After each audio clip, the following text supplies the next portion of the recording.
bagaimana perjuangan tokoh muda Israel pada masa lalu. Dan mereka tetap bertahan dalam imannya, tetapi ada risiko, tetapi Tuhan menangkan. Daniel pasal 3, ya. Kita bersama-sama membaca, karena ini kan semua di mute, saya bacakan saja ya Bapak Ibu Saudara-saudara ya. Tetapi saya membacanya tidak seperti Alkitab suara yang pagi tadi menarik sebenarnya dibacakan, cuman terlalu panjang. Daniel pasal 3. Raja Nebukadnezar membuat sebuah patung emas yang tingginya 60 hasta dan lebarnya 6 hasta yang didirikannya di dataran Dura di wilayah Babel. Lalu Raja Nebukadnezar menyuruh orang mengumpulkan para wakil raja, para penguasa, para bupati, para penasihat negara, para bendahara, para hakim, para ahli hukum, dan semua kepala daerah untuk menghadiri pentahbisan patung yang telah didirikannya itu. Lalu berkumpullah para wakil raja, para penguasa, para bupati, para penasihat negara, para bendahara, para hakim, para ahli hukum, dan semua kepala daerah untuk menghadiri pentahbisan patung yang telah didirikan Raja Nebukadnezar itu. Dan berserulah seorang bentara dengan suara nyaring, "Beginilah dititahkan kepadamu, hai orang-orang dari segala bangsa, suku bangsa, dan bahasa. Demi kamu mendengar bunyi sangkakala, seruling, kecapi, rebab, gambus, serdam, dan berbagai-bagai jenis bunyi-bunyian, maka haruslah kamu sujud menyembah patung yang telah didirikan Raja Nebukadnezar itu. Siapa yang tidak sujud menyembah, akan dicampakkan seketika itu juga ke dalam perapian yang menyala-nyala. Sebab itu demi segala bangsa mendengar bunyi sangkakala, seruling, kecapi, rebab, gambus, dan berbagai-bagai jenis bunyi-bunyian. Maka sujudlah orang-orang dari segala bangsa, suku bangsa, dan bahasa, dan menyembah patung emas yang telah didirikan Raja Nebukadnezar itu. Pada waktu itu juga tampillah beberapa orang Kasdim menuduh orang Yahudi. Berkatalah mereka kepada Raja Nebukadnezar, "Ya Raja, kekalah hidup tuanku. Tuanku Raja telah mengeluarkan titah bahwa setiap orang yang mendengar bunyi sangkakala, seruling, kecapi, rebab, gambus, serdam, dan berbagai-bagai jenis bunyi-bunyian harus sujud menyembah patung emas itu. Dan bahwa siapa yang tidak sujud menyembah akan dicampakkan ke dalam perapian yang menyala-nyala. Ada beberapa orang Yahudi yang kepada mereka telah Tuhan berikan pemerintahan atas wilayah Babel, yakni Sadrah, Mesah, dan Abednego. Orang-orang ini tidak mengindahkan titah tuanku, ya Raja. Mereka tidak memuja dewa tuanku dan tidak menyembah patung emas yang telah tuanku dirikan." Sesudah itu Nebukadnezar memerintahkan dalam marahnya dan geramnya untuk membawa Sadrah, Mesah, dan Abednego menghadap. Setelah orang-orang itu dibawa menghadap raja, berkatalah Nebukadnezar kepada mereka, "Apakah benar, hai Sadrah, Mesah, dan Abednego, bahwa kamu tidak memuja dewaku dan tidak menyembah patung emas yang kudirikan itu? Sekarang jika kamu bersedia, demi kamu mendengar bunyi sangkakala, seruling, kecapi, rebab, gambus, serdam, dan berbagai-bagai jenis bunyi-bunyian, sujudlah menyembah patung yang kubuat itu. Tetapi jika kamu tidak menyembah, kamu akan dicampakkan seketika itu juga ke dalam perapian yang menyala-nyala. Dan dewa manakah yang dapat melepaskan kamu dari dalam tanganku?" Lalu Sadrah, Mesak, dan Abednego menjawab Raja Nebukadnezar, "Tidak ada gunanya kami memberi jawab kepada tuanku dalam hal ini. Jika Allah kami yang kami puja sanggup melepaskan kami, maka ia akan melepaskan kami dari perapian yang menyala-nyala itu dan dari dalam tanganmu, ya Raja. Tetapi seandainya tidak, hendaklah tuanku mengetahui, ya Raja, bahwa kami tidak akan memuja dewa tuanku dan tidak akan menyembah patung emas yang tuanku dirikan itu." Maka meluaplah kegeraman Nebukadnezar. Air mukanya berubah terhadap Sadrah, Mesak, dan Abednego. Lalu diperintahkannya supaya perapian itu dibuat 7 kali lebih panas dari yang biasa. Kepada beberapa orang yang sangat kuat dari tentaranya, dititahkannya untuk mengikat Sadrah, Mesak, dan Abednego dan mencampakkan mereka ke dalam perapian yang menyala-nyala itu. Lalu diikatlah ketiga orang itu dengan jubah, celana, topi, dan pakaian-pakaian mereka yang lain, dan dicampakkan ke dalam perapian yang menyala-nyala. Karena titah raja itu keras, dipanaskanlah perapian itu dengan luar biasa, sehingga nyala api itu membakar mati orang-orang yang mengangkat Sadrah, Mesak, dan Abednego itu ke atas. Tetapi ketiga orang itu, yaitu Sadrah, Mesak, dan Abednego, jatuh ke dalam perapian yang menyala-nyala itu dengan terikat. Kemudian terkejutlah Raja Nebukadnezar, lalu bangun dengan segera. Berkatalah ia kepada para menterinya, bukankah tiga orang yang telah kita campakkan dengan terikat ke dalam api itu? Jawab mereka kepada raja, benar ya raja, katanya. Tetapi ada 4 orang kulihat berjalan-jalan dengan bebas di tengah-tengah api itu. Mereka tidak terluka, dan yang keempat itu rupanya seperti anak dewa. Lalu Nebukadnezar mendekati pintu perapian yang bernyala-nyala itu. Berkatalah ia, Sadrah, Mesah, dan Abednego, hamba-hamba Allah yang maha tinggi, keluarlah dan datanglah kemari. Lalu keluarlah Sadrah, Mesah, dan Abednego dari api itu. Dan para wakil raja, para penguasa, para bupati, dan para menteri raja datang berkumpul. Mereka melihat bahwa tubuh orang-orang ini tidak mempan oleh api itu, bahwa rambut di kepala mereka tidak hangus, jubah mereka tidak berubah apa-apa, bahkan bau kebakaran pun tidak ada pada mereka. Berkatalah Nebukadnezar, terpujilah Allahnya Sadrah, Mesak, dan Abednego. Ia telah mengutus malaikatnya dan melepaskan hamba-hambanya yang telah menaruh percaya kepadanya dan melanggar titah raja. Dan ia menyerahkan tubuh mereka, karena mereka tidak mau memuja dan menyembah Allah manapun, kecuali Allah mereka. Sebab itu aku mengeluarkan perintah, bahwa setiap orang dari bangsa, suku bangsa, atau bahasa manapun ia, yang mengucapkan penghinaan terhadap Allahnya Sadrah, Mesah, dan Abednego, akan dipenggal-penggal dan rumahnya akan dirobohkan menjadi timbunan puing, karena tidak ada Allah lain yang dapat melepaskan secara demikian itu. Lalu raja memberikan kedudukan tinggi kepada Sadrah, Mesah, dan Abednego di wilayah Babel. Demikian pembacaan Daniel pasal 3, yang semuanya ada 30 ayat ini. Bapak Ibu Saudara-saudara yang terkasih, bagi orang-orang Kristen yang dari dulu sudah pernah mengikuti kelas sekolah minggu gitu ya, atau kebaktian anak, kisah Sadrah, Mesah, Abednego ini, kawan-kawan Daniel ini tentu tidak asing. Artinya cerita ini menjadi cerita yang begitu populer di samping cerita-cerita lain, entah itu tentang Daud dan Goliat, tentang Musa, tentang Abraham, dan lainnya. Nah, salah satu yang populer ini yaitu kisah Sadrah, Mesah, Abednego atau cerita Daniel di Gua Singa. Gitu. Nah, cerita ini begitu populer karena memiliki semangat kepahlawanan, tetapi kepahlawanan iman tentunya. Karena mereka dipandang sebagai contoh orang-orang muda yang meskipun mereka sudah menduduki tempat yang tinggi, bahkan disebutkan di sini kan bahwa mereka adalah orang-orang yang sudah ditempatkan di tempat kedudukan pada istana Raja Nebukadnezar. Mereka tidak menjadi lupa bahwa mereka adalah umat Allah yang menyembah Allah yang esa, sebagaimana pengakuan orang Israel, gitu. Pengakuan inilah yang terus mereka tanamkan dalam hati dan pikiran meskipun mereka berada di tempat pembuangan, yaitu di tanah Babel. Pengakuan itu tidak pernah luntur dalam diri mereka. Posisi sebagai suatu bangsa boleh berubah. Mereka boleh menjadi orang yang tidak memiliki pemerintahan sendiri seperti pada zaman raja-raja.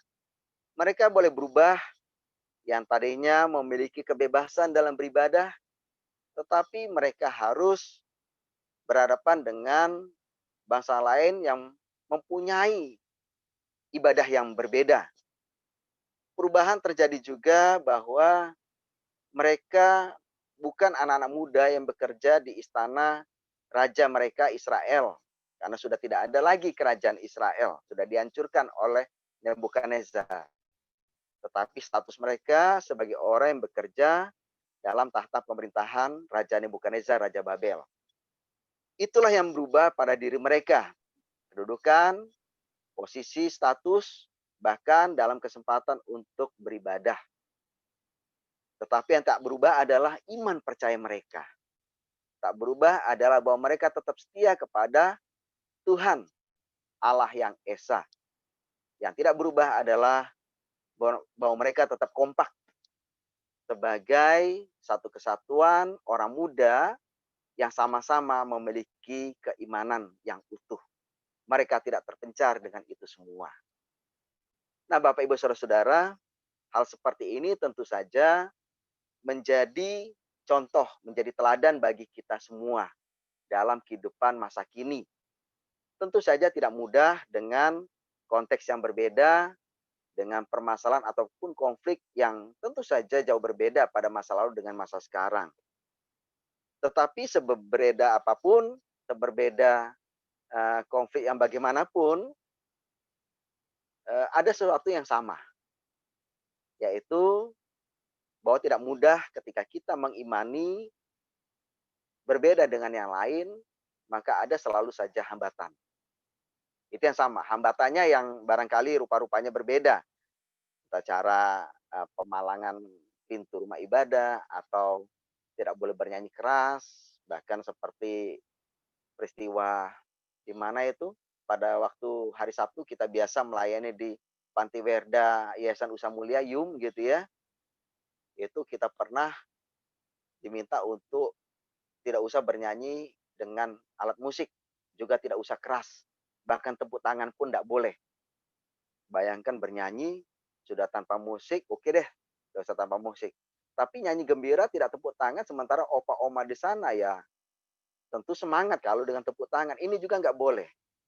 Bahkan kalaupun tidak tepuk tangan, suaranya dinaikkan juga nggak boleh. Sedang-sedang saja. Nah, itu. Itu yang pernah kita alami. Kalau sekarang sih sudah enggak gitu ya. Kalau di Panti Werda tempat Pak Rio melayani, bebas saja Pak Rio ya. Nah, gitu ya. Tapi kalau di YUM pernah mengalami seperti itu.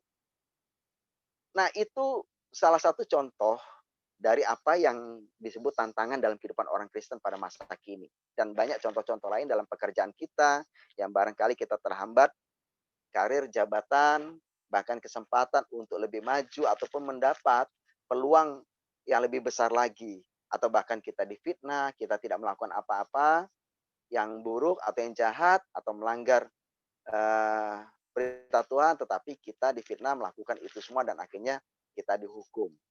Banyak hal yang membuat alasan untuk tidak menyukai kita karena kita beriman kepada Tuhan Yesus Kristus. Kalau dalam bahasa universalnya kan Tuhan Allah. Tetapi kita sebagai orang-orang Kristen yang mengimani sebagaimana iman perjanjian baru, yaitu pada Tuhan Yesus Kristus. Nah, pada masa sekarang itu yang kita hadapi. Tidak banyak orang menyukai itu.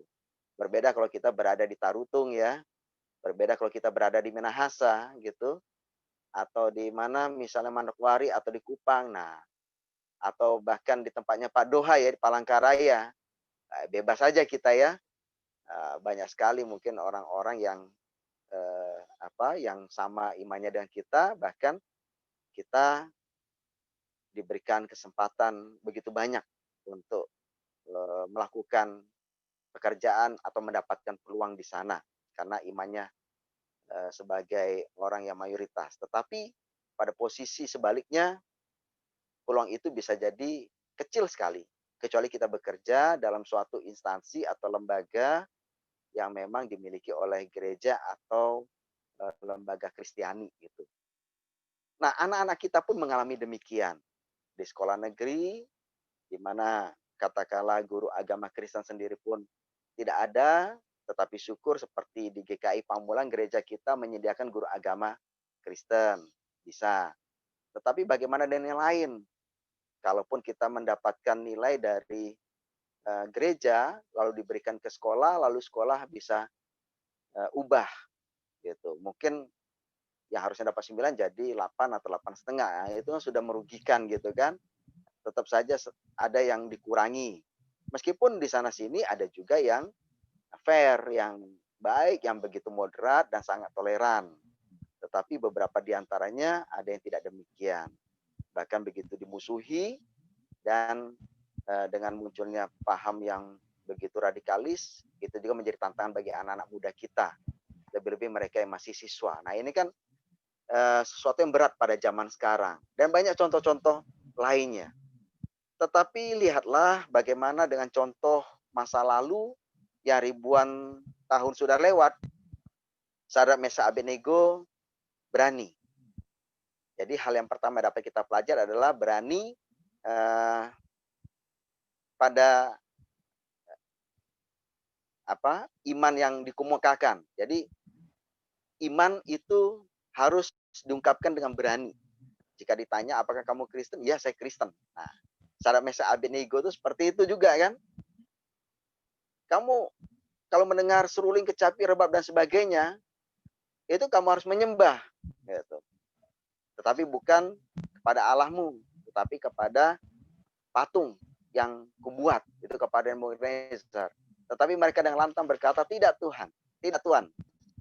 Kami tidak akan menyembah itu, kami hanya menyembah kepada Tuhan Allah kami sendiri. Nah, itu membuat marah. Artinya keimanan itu harus berani untuk disampaikan. Itu hal yang pertama yang dapat kita pelajari dari bacaan ini.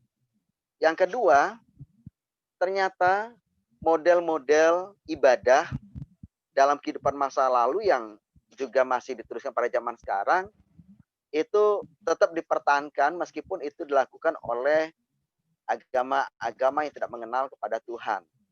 Melalui seruling, kecapi, rebab, gambus, serdam, dan sebagainya, dan sangkakala, itu biasa menjadi bagian di dalam pujian ibadah manapun. Sekali lagi, sebelum agama Israel kuno muncul, hal seperti ini sudah terjadi pada agama-agama di sekitar Israel yang tidak menyembah Tuhan Allah yang Esa. Gitu. Menyembah banyak dewa pun melakukan itu. Tetapi ketika seperti Sadrak Mesak Abednego ini belajar tentang kehidupan iman agama Israel kuno, iman dari Bapak Abraham yang juga diteruskan dalam kehidupan iman orang-orang percaya pada masa kini, nyanyian itu dibawa dalam kehidupan ritus beribadah seperti kita bergereja gitu. Meskipun tidak pakai gambus lah kita pakai rebab gitu kan, tetapi kita pakai piano organ. Tetapi alat musik itu sudah biasa. Nah, biasanya kalau alat musik itu dinyanyikan itu serentak langsung. Ada penyembahan. Bukan penyembahan dengan kata-kata, dengan nyanyian saja, tetapi penyembahan dengan menundukkan badan gitu. Itu sudah umum dalam ritus pada masa lalu. Nah, persoalannya bagi orang-orang muda Israel yang menyembah Tuhan Allah yang Esa ini, hal yang biasa itu yang terjadi dalam kehidupan ritus Israel di tanah mereka sebelum mereka dibuang, itu tidak mungkin mereka lakukan. Gitu. Karena yang disembahnya berbeda.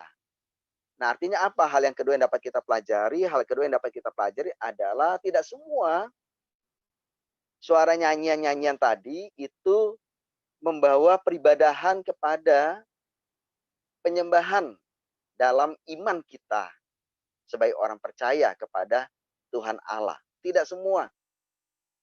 Bahwa pada zaman sekarang pun begitu banyak nyanyian yang dapat menjuruskan kepada kita suatu hal yang jauh dari Tuhan Allah kita. Maka apa yang dapat kita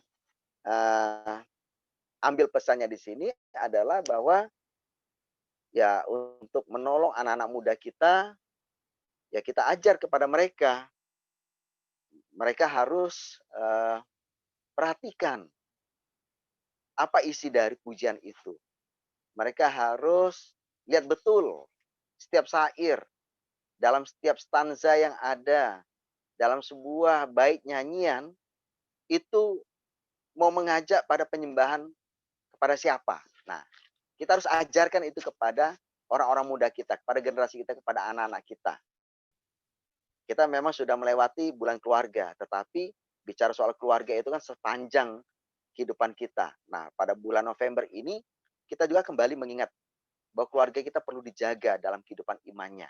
Sebagaimana Sadrak, Mesak, Abednego dan tentunya Daniel itu dijaga iman oleh orang-orang tua Israel pada masa lalu, sehingga ketika mereka masuk ke tanah Babel, iman itu tetap kuat. Orang muda yang mungkin selama ini yang bisa jadi terbuai dengan godaan dan akhirnya menjadi takut dan mengikut saja apa yang ada di luar sana dan menjadi eh, pengakuan yang baru, tetapi mereka yang sudah dijaga tadi tidak. Mereka orang-orang muda yang begitu kuat imannya, yang akhirnya tidak semua nyanyian itu untuk Tuhan Allah yang Esa. Karena itu mereka tidak mungkin lakukan itu sebagai ungkapan dalam kesetiaan kepada Allah mereka. Nah, disinilah kita juga belajar untuk generasi kita. Nah, dan yang ketiga adalah otokritik pada diri kita. Otokritiknya adalah jikalau orang-orang Babel, orang Kasdim ini memang banyak di daerah negeri Persia ya, dan juga di Syria, itu mendengar nyanyian itu membuat mereka ada ketakutan untuk segera menyembah kepada dewa gitu loh. Ketakutannya karena mereka kalau tidak lakukan itu mereka akan dihukum. Nah, otokritik bagi kita adalah apakah kita juga memiliki ketakutan pada Tuhan. Takutan bukan melihat hantu, tetapi takut sebagai ungkap sujud, ungkap hormat bahwa Tuhan itu memiliki wibawa yang begitu luar biasa. Maka ketika kita mendengar ajakan pujian, adakah kita sungguh-sungguh menyembah Dia? Atau jangan-jangan, sekali lagi ini otokritik bagi kita, baik saya maupun Bapak Ibu Saudara sekalian, itu biasa saja. Ketika mendengar Tuhan Allah hadir, ya biasa aja kita masuk gitu. Gak ada rasa eh, ke kesukaan kita untuk segera sujud dan tunduk kepada Tuhan. Gitu. Kegentaran kita untuk memasuki ruang ibadah, untuk menghadap altar Tuhan. Ketika kita mendengar suara pujian, apapun pujian yang dilantunkan dalam ibadah gereja. Entah itu NKB, KJ, PKJ, yang indah itu luar biasa. Kami puji dengan riang. Nah, apakah kita sungguh riang? Oleh karena semua itu diberikan sang sumber keriangan. Sang sumber penghiburan yaitu Tuhan Allah. Bahkan dalam iman Yesus Kristus, kita juga diajak. Gitu loh. Bagaimana kita juga mendengar nyanyian pada masa Advent. Ya Yesus, di Kau kurindukan. Apakah kita sungguh merindukan kedatangan Yesus? Kembali. Sehingga hidup kita memang begitu diantisipasi untuk mempersiapkan dengan bijaksana.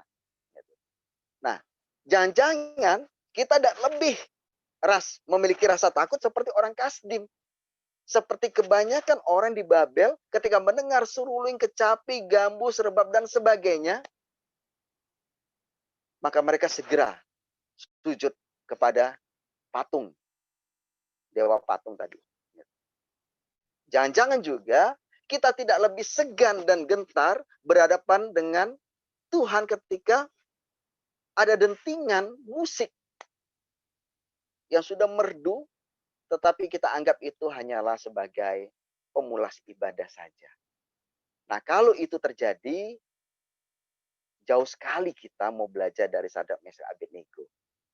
Tetapi bukan berarti kita tidak bisa belajar dari mereka dan tidak terlambat. Maka hal ketiga ini menjadi pesan kuat bagi kita bahwa ada satu yang kita harus pegang untuk kita tetap mantap, yaitu pegang ajaran Tuhan. Nah, Bapak Ibu Saudara-saudara, selain kita juga dihantar melalui bacaan Daniel pasal 3, mungkin dari pengurus bisa menampilkan nyanyian NKB 116, siapa yang berpegang.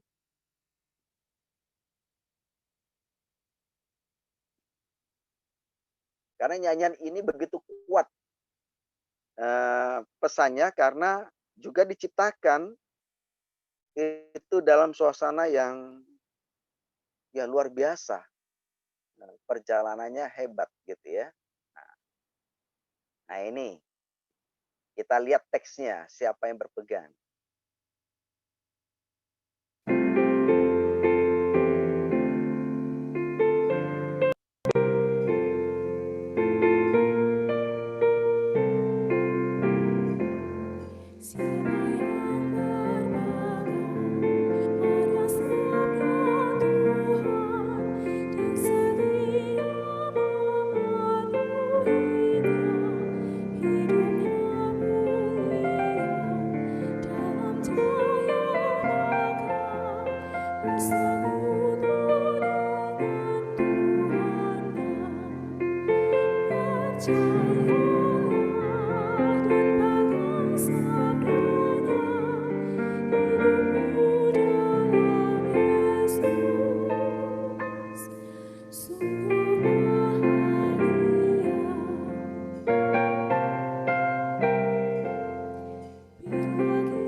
Ya, terima kasih Pak Denny. Nah, Bapak Ibu Saudara-saudara, nyanyian aslinya itu diberikan judul When We Walk with the Lord Hymn, gitu ya. Jadi ini adalah sebuah himne ketika kita berjalan bersama dengan Tuhan, di mana ada satu hal yang kita patut pegang, yaitu kalau kita sudah mau berjalan dengan Dia, maka yang kita pegang itu jangan prinsip kita, jangan strategi kita, siasat kita, atau moralitas kita, tetapi peganglah segala prinsip-prinsip hidup Kristus gitu. Moralitas Dialah yang kita pegang, kemauan Dia. Kalau kita sudah mau berjalan dengan Dia, maka ikuti kemana Dia mau ajak kita jalan, gitu loh. Karena Dia sendiri sudah mengatakan, akulah jalan dan kebenaran dan hidup dan siapapun yang tidak sampai kepada Bapa, kalau tidak melalui jalan ini, gitu ya. Nah, ini diciptakan oleh seorang yang kesohor dalam kehidupan keimanannya, tetapi bukan dia yang memasukkan dirinya, tetapi oleh pekerjaan sendirilah dia menjadi begitu terkenal dalam perjuangan iman dia. Y.L. Moody itu yang pernah mengadakan suatu pertemuan dalam pembangunan kehidupan rohani, itu begitu yakin bahwa seorang tidak akan pernah berdiri tegak kalau dia tidak mengikuti prinsip kehidupan iman pada Kristus. Sama seperti Sadrak Mesak Abednego. Mereka tidak akan tetap berdiri tegak di perapian karena orang yang mengangkat mereka saja langsung mati. Karena saking panasnya, 7 kali lipat dari sebelumnya. Tetapi mereka tetap berdiri, bahkan berjalan-jalan di sekitar itu. Karena apa? Karena Sadrak Mesak Abednego disertai oleh Tuhan. Bahkan dilihat oleh Nebukadnezar, ada orang keempat yang dia lihat seperti anak dewa. Nah, siapa itu tidak dijelaskan oleh Alkitab. Bisa saja malaikat, bisa saja sang anak Allah gitu. Karena pengertian anak dewa itu bagi orang-orang non-Israel kuno itu bisa dipahami oleh orang-orang Israel menjadi anak Allah gitu. Pemahaman Allah bagi mereka itu adalah dewa. Maka sang anak dewa itulah anak Allah gitu. Nah, seperti apa anak Allah? Dalam iman Kristen melalui iman perjanjian baru, kita diperkenalkan bahwa dialah Yesus Kristus gitu. Yesus Kristus sudah hadir dari dulu. Nggak usah pada zaman Sadrak Mesak Abednego. Pada dunia sebelum diciptakan pun dia sudah hadir. Karena dia adalah firman. Gitu. Dia adalah sang firman. Dia sudah hadir gitu loh. Nah, oleh karena itu keberadaan dia dalam bentuk apapun, dalam manifestasi seperti apa, dia bisa menolong orang-orang yang tetap berdiri tegak. bahkan mengajak berjalan di tengah lautan api. Nah, kini melalui nyanyian ini Moody mau mengajak kepada peserta ibadah dan juga suatu kongres pada waktu itu, Kongres Pemuda Dunia, itu YMCA, itu menunjukkan bahwa contoh-contoh orang muda dalam Alkitab itu boleh menjadi teladan. Baik itu kan orang-orang muda kemudian, termasuk zaman Moody dan juga termasuk zaman kita. Sehingga akhirnya sang penulis syair yaitu John Samis itu menjadikan apa yang boleh menjadi semangat dalam pertemuan itu dalam sebuah nyanyian gitu. Nah, nyanyiannya itu kalau dalam beberapa bait tadi itu menerangkan suatu hal yang begitu hebat. Setidaknya dalam 2 stansa tadi, stansa 1 itu, jika kita percaya dan mematuhi perintah Tuhan, kita akan berjalan dalam terang. Jika kita melakukannya, Tuhan akan mencurahkan berkat dan kemuliaannya di jalan kita. Lalu dalam stansa 2, bayangan dan awan paling sering dihadapi sebagai kesengsaraan dan pencobaan. Tetapi senyuman Tuhan mengungkapkan kasih karunia dan Dia membantu kita ketika kita menginginkan atau membutuhkan bantuan. Nah, saudara-saudara, nyanyian tadi seolah kembali menggetarkan hati kita dengan pertanyaan, apakah kita masih memiliki keraguan, keluhan, air mata, dan ketakutan? Jika itu masih terjadi dan kerap hadir dalam kehidupan kita, maka marilah belajar dari Daniel pasal 3 melalui 3 tokoh orang muda ini, Sadrak, Mesak, Abednego. Mereka tetap kuat, mereka tidak gentar dengan hardikan Raja Nebukadnezar. Silakan dimasukkan dalam api, karena mereka percaya iman mereka sudah begitu menyatu dalam keberadaan sang sumber iman itu sendiri. Ya, tak lain adalah Tuhan Allah yang Esa. Dan ketika mereka digotong masuk ke sana, mereka tidak pernah mati oleh karena api, tetapi mati hanya karena kehendak Allah. Saudara-saudara, ini sebagai pengantar saja yang dapat kita jadikan alasan untuk kita bercakap-cakap. Silakan bagi Bapak, Ibu, saudara-saudara sebelum nanti bisa ditambahkan oleh Bu Yeni maupun Bu Iswari terkait PA kita kali ini. Silakan bagi Bapak, Ibu, saudara-saudara, jikalau ada yang mau mengomentari atau memberikan tambahan, ada kesaksian tertentu, silakan, monggo. Mungkin karena tidak karena ini juga banyak gitu ya orangnya, ada 45 partisipan, itu ya sampaikan tidak usah terlalu panjang.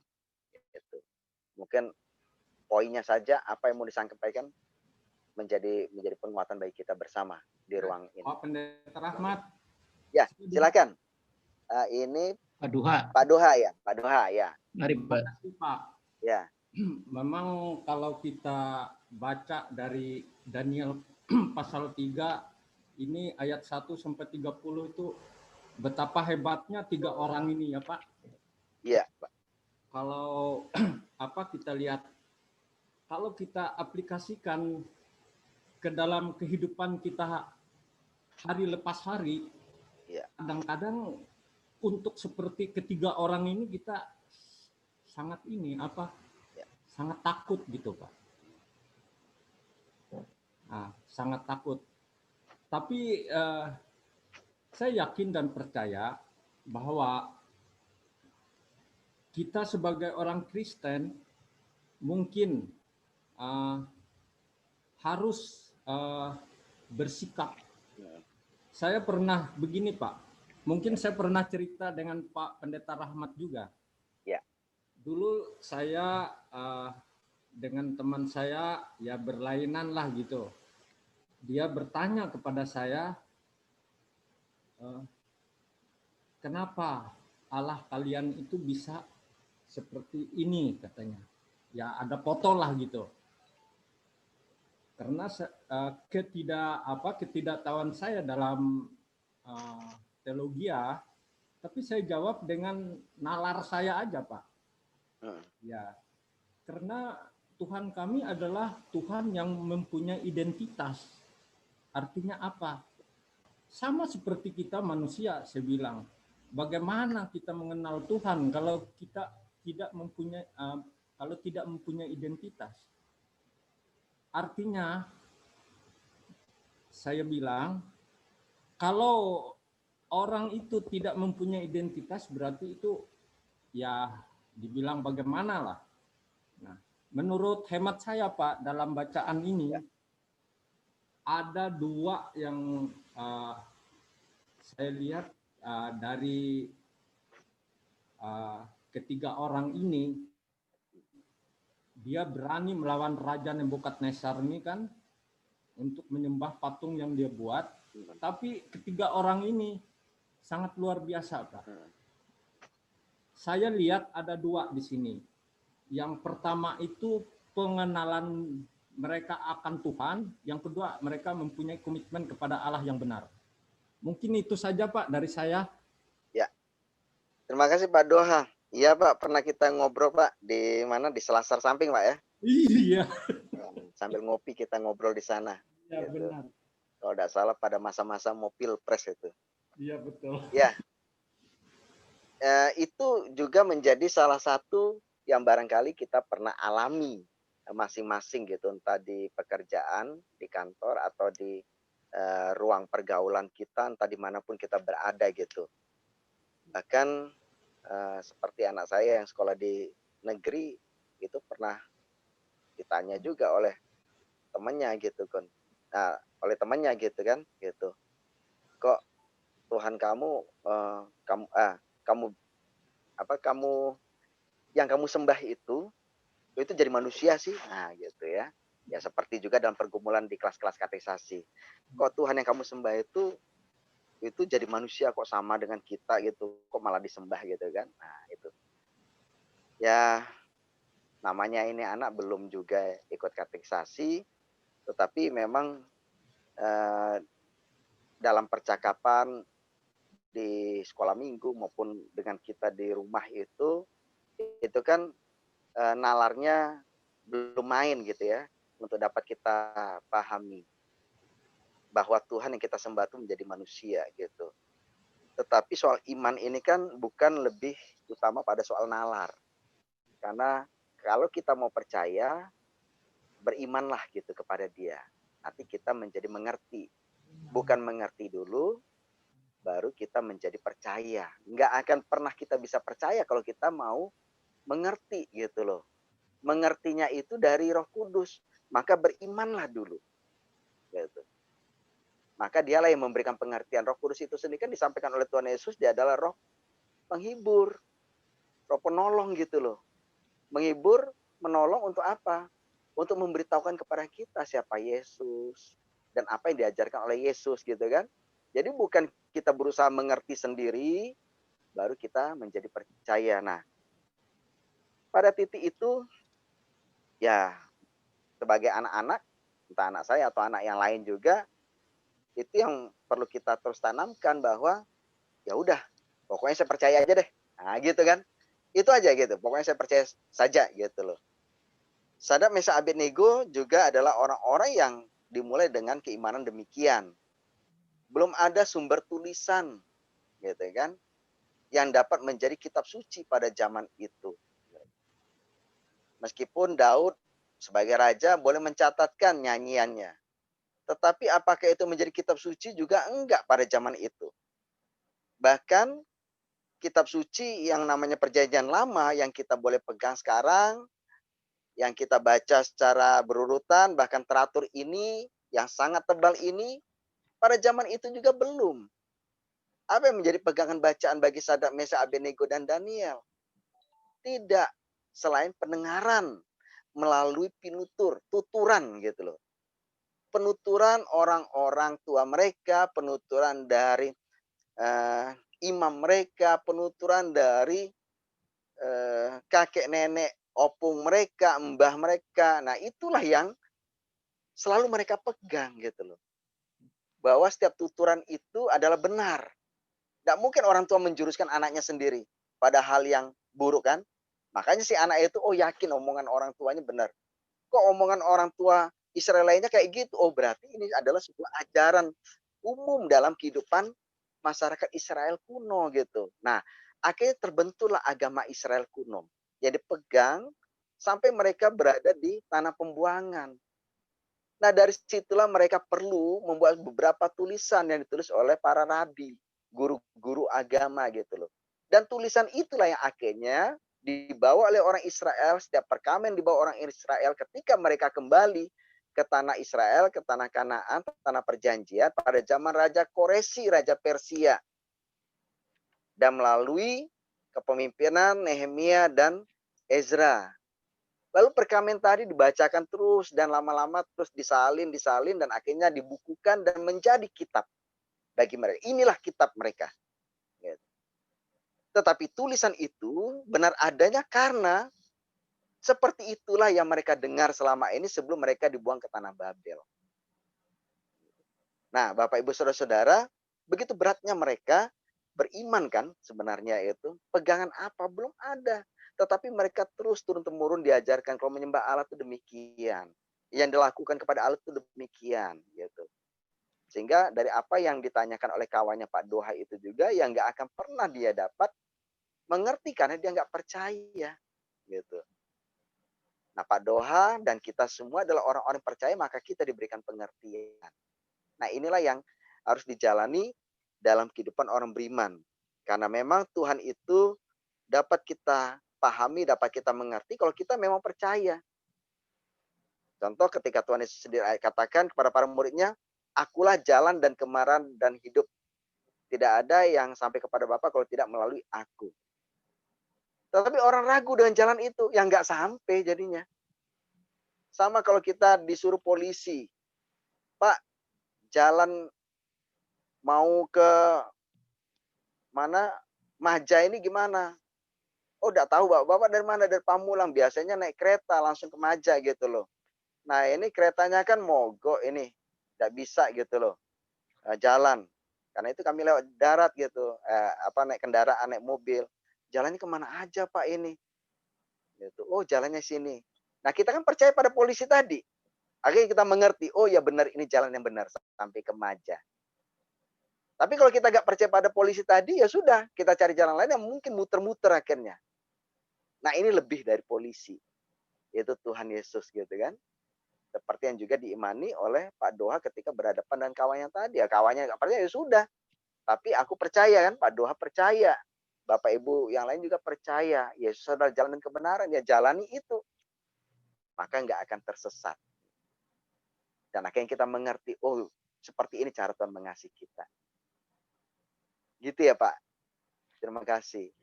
Ya, untuk penguatan dari pertanyaan Pak Duha dan juga tadi jawaban dari Pak Rahmat, kita bersama mendengarkan pujian Ya Tuhan ku percaya sebentar ya Pak ya.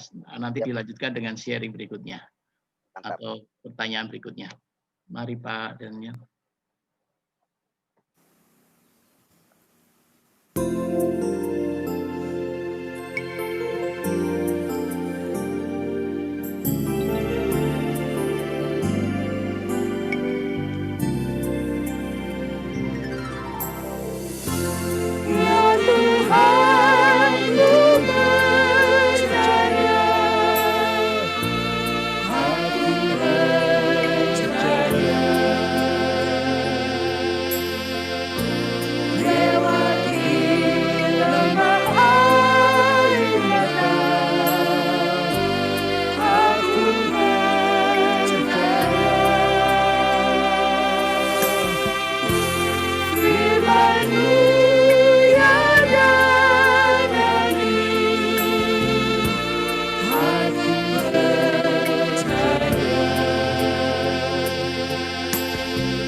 Pak Dede, Ibu Ola, Ibu Via, dan Bu Sinta ya nyanyi. Iya. Kalau yang tadi Papa Jagat, nah Pak Dwener, Raja Guguk yang tadi. Yang tadi Pak Jadi Dede. pas sekali nyanyian tadi ya Pak ya. Iya Pak. Jadi aku percaya dinyanyikan Bu Ola, Pak Dede, Bu Via dengan Bu Sinta. Dan juga seperti yang dinyanyikan sebelumnya oleh Papa Jagat, Pak Dwener, Raja Guguk, bahwa ya mereka yakin waktu Tuhan itu indah. Tetapi tetap mereka lakoni. Ternyata kehidupan mereka di tanah pembuangan itu, di tanah Babel, bahkan Babel dikalahkan Persia, masuk Persia yang berkuasa atas Babel, maka ada dua pemerintahan mereka itu kan. Ada dua pemerintahan yang menguasai Israel, Babel dan Persia. Bahkan disebut Media Persia, dua negara kembar tadi, dua kerajaan kembar. Nah, dari dua kerajaan itulah Israel jadi belajar bagaimana cara Tuhan mengasihi mereka, bukan hanya mengajar tapi juga menghajar mereka. Lama sekali mereka. Tetapi enggak soal, justru lama tadi menjadikan mereka meyakini waktu Tuhan itu begitu hebat, begitu luar biasa. Siapa yang dapat menyangka bahwa bangsa yang pertama kali memperkenalkan agama monoteisme di dunia ini, yaitu Israel, memiliki kitab yang akhirnya menjadi kitab suci mereka justru pada masa-masa seperti ini. Luar biasa kan? Dan kita menjadi bagian dari iman seperti itu, yang itu artinya kita belajar dari orang-orang buangan. Ini memberikan pesan bahwa iman itu bertumbuh juga bisa melalui deraan, cercaan, derita, bahkan kengerian yang luar biasa. Silakan bagi Bapak Ibu sekalian yang mau menyampaikan tanggapannya atau kesaksiannya, monggo.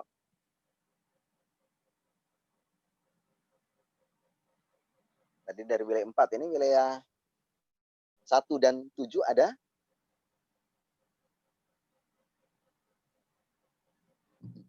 Ada Pak. Oh iya. Pak Rahmat. Malam Pak. Oh, Om Paliama. Malam Bu Is. Ya. Baru ikut soalnya. Pak Rahmat, saya tertarik dengan yang disampaikan Pak Doha tadi ya. Artinya ada pembicaraan antara Pak Doha dan temannya gitu ya. Yang menjadi poin saya sebenarnya temannya itu bilang buat Pak Doha kan, kamu kok percaya sih itu Tuhanmu kok jadi sama dengan manusia kan gitu ya. Artinya dia kok manusia kok kamu percaya gitu kan. Dan sebenarnya apa sebab sih sampai kamu mau percaya dia padahal dia cuma manusia kan gitu kan. Nah ini yang perlu penjelasan Pak. Iya. Artinya Pak Doha Tuhan kamu kok manusia sih gitu sebenarnya kan intinya itu Pak. Ya. Terus kok kamu percaya gitu kan. Iya. Mungkin itu Pak. Ya. Ya memang kalau penjelasan secara sistematis atau dogmatis itu bisa panjang Pak ya. Tetapi hal yang sederhana saja gitu loh. Sebagaimana tadi juga Pak Doha tentunya dalam percakapan Pak Doha dengan temannya itu Pak Doha juga sudah memberikan kesaksian dia ya. Pertama bahwa ya karena Anda nggak percaya ya Anda nggak akan pernah memiliki pengertian. Saya bisa percaya karena saya mengimaninya, maka saya menjadi mengerti gitu loh. Loh gimana ngertinya? Ya mulai dari percaya. Tetapi kalau dalam sebuah penjelasan sistematis atau dogmatis ya, saya pernah sampaikan ini kepada teman saya gitu ya. Ya namanya teman atau sahabat yang berbeda agama, tetapi saling ejek-ejekan itu bukan menjadi sebuah pertengkaran, tetapi sebagai sebuah apa ya, justru kerapatan, kedekatan gitu. Jadi misalnya kayak gini, ya kadang dia ngatain Kristen tuh ini, saya juga ngatain Islamnya kayak gini, ya kami nggak marah gitu loh. Nah ketika dia bertanya kepada saya, bisa nggak kamu jelasin singkat aja deh, gitu loh. Kenapa kok kamu bisa percaya kepada Tuhan yang kamu sembah itu padahal dia adalah seorang manusia, gitu kan? Lalu saya tanya kayak gini, saya balik tanya, saya nggak pernah langsung memberikan jawaban, saya balik tanya, kamu percaya nggak kepada ketuhanan yang Maha Esa, atau Allah Subhanahu wa Ta'ala itu adalah Maha Kuasa. Percaya, benar kamu percaya. Percaya sungguh, amin, amin. Dia bilang puji Tuhan, haleluya kalau kayak gitu. Kalau orang Kristen bilang. Kok gitu dia bilang, ya. Sekarang gini, kalau kamu sangat percaya Tuhan Allah itu adalah yang Maha Kuasa, dia sanggup menjadi apa saja kan? Oh iya. Menjadi gunung bisa? Bisa. Jadi pohon? Bisa. Kalau gitu jadi manusia bisa enggak? Nah, dia sudah langsung ngarah gitu pikirannya gitu kan. Pasti saya mau jebak dia. Ya bisa tapi, nah tunggu dulu saya kata. Jangan tapi dulu, tapi bisa kan? Bisa. Nah itu artinya nggak usah jadi manusia yang lebih rendah dari manusia. Kecoa, hewan, apapun. Bisa kan? Dia Maha Kuasa kok. Tapi kenapa dia milih jadi manusia? Menurutmu kenapa dia jadi manusia? Dia milih jadi manusia? Ya nggak tahu katanya. Kan kamu yang imani itu. Oke, tetapi artinya kamu setuju bahwa dia bisa jadi manusia karena dia Maha Kuasa. Iya. Nah, kenapa dia mau memilih jadi manusia? Ya di dalam kitab suci juga kan berkata bahwa manusia itulah satu-satunya makhluk yang diciptakan Tuhan yang dekat dengan dirinya. Yang sangat bermartabat, yang sangat memiliki kekuatan, daya ingat, rasa, bahkan keimanan. Gitu. Kalau dalam Alkitab sebut bahwa dia diciptakan menurut gambar dan rupa Allah. Tidak ada gambar rupa yang lain dari ciptaan Tuhan selain manusia. Nah, ngapain dia ngapain dia menjadi sesuatu yang lain di luar dari gambar dan rupa dia? Kalau dia mau jadi manusia, menjadi gambar dan rupa dirinya dong. Siapa itu? Ya seperti Adam, seperti manusia. Nah, lanjut dia. Nah, oke. Tetapi kenapa dia harus menjadi manusia? Gitu. Nah, saya katakan, sekarang manusia itu punya rasa, punya pikiran. Dia tahu kan mana yang baik, mana yang jahat gitu kan. Kalau hewan, kalau singa kita bilang jahat, menerkam rusa itu bukan karena jahat, memang naluri dia. Itu santapan dia gitu kan. Tetapi kalau kita mau menyantap daging, kita bisa nyantap sayur, bisa kan? Bisa. Tergantung kita mau milih apa, tetapi dia itu makanannya dia. Sehingga kamu kasih daun-daunan yang nggak akan makan dia. Nalur dia ya makannya kayak gitu. Tapi kita bisa milih gitu loh. Nah, pada titik itu artinya bukan hewan, bukan tumbuhan kalau dia melakukan dosa. Yang melakukan dosa itu kan manusia gitu. Nah, kalau manusia menjadi yang melakukan dosa, masa Tuhan untuk menebus dosa manusia harus menjadi hewan atau tumbuhan? Terus dia lanjut.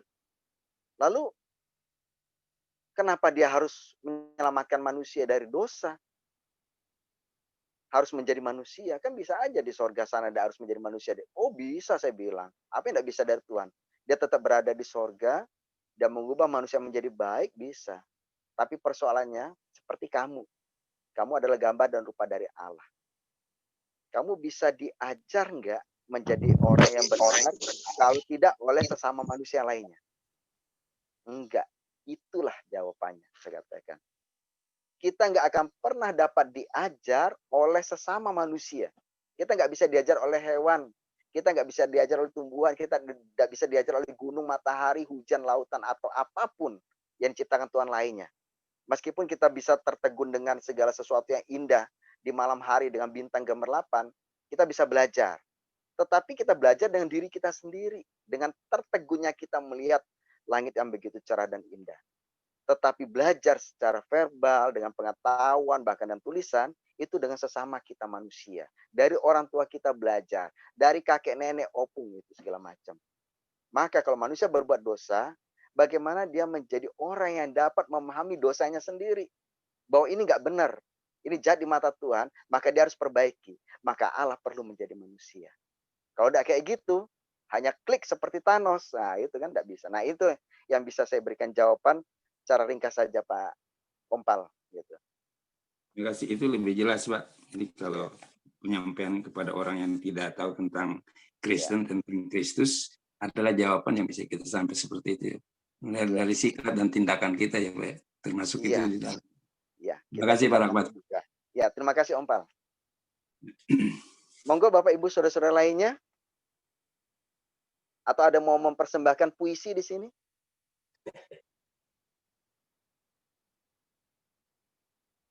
Silakan mungkin dari Bu Yeni, Bu Is, ada yang mau menambahkan. Monggo. Dulu dari Ya, silakan Bu Yeni dulu. Nah, Bu Yeni dulu ya. Ya, Dari segi usia dulu deh ya. dari yang lansia dulu ya.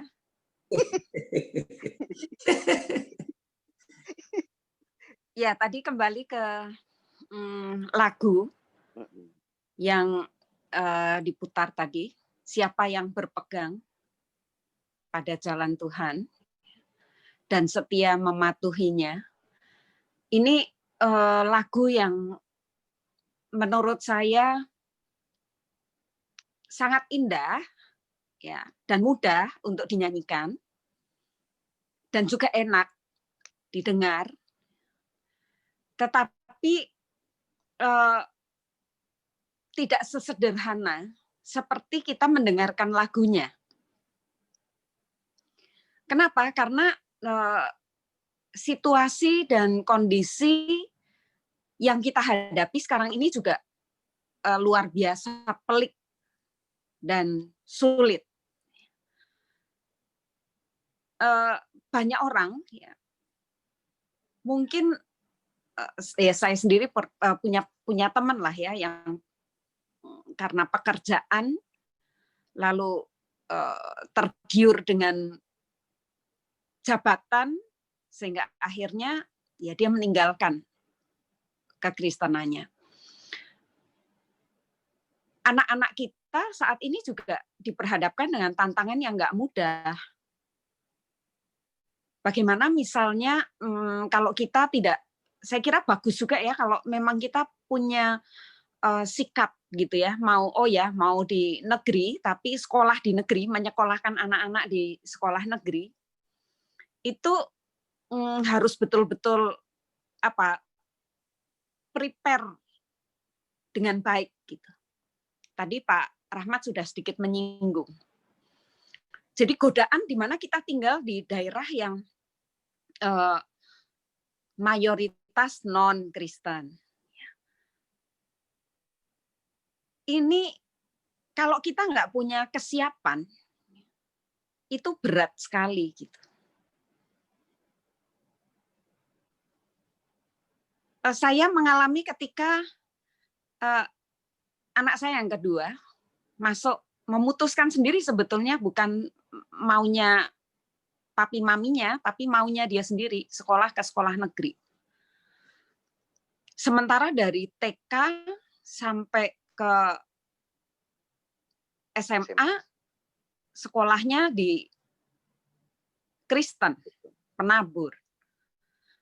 Dia terkaget-kaget gitu ya ketika masuk, misalnya bagaimana ternyata dia ya hanya dia yang tidak berjilbab. Lalu bagaimana dosen-dosennya juga ya dalam tanda kutip dengan caranya gitu membuli juga gitu. Nah, ini dibutuhkan sebuah kesiapan hati, mental, spiritual gitu untuk bisa melewati itu, bisa menghadapi itu semua. Jadi saya selalu teringat gitu ya di Ulangan pasal 6 bagaimana para orang tua khususnya para ayah gitu ya diberikan sebuah tanggung jawab untuk mendidik, mengajarkan kepada anak-anaknya tentang cinta kasih Tuhan. Dan itu harus dilakukan kapan saja, di mana saja, setiap saat. Dan betul yang Pak Rahmat bilang, dulu masih belum ada tulisan-tulisan yang dikompil seperti yang sekarang kita jumpai dengan Alkitab kita. Dulu masih belum ada video-video yang setiap saat, apalagi YouTube gitu kan. Sehingga apa yang harus dilakukan oleh orang tua? Ya, menceritakan, ya, bertutur tentang apa yang Tuhan sudah buat bagi bangsa Israel. Dan ini menurut saya akan menjadi modal yang besar gitu bagi anak-anak kita untuk menghadapi segala tantangan yang ada. Gitu. Tantangan zaman ketika saya masih kecil, yang 50 tahun ke 60 gitu,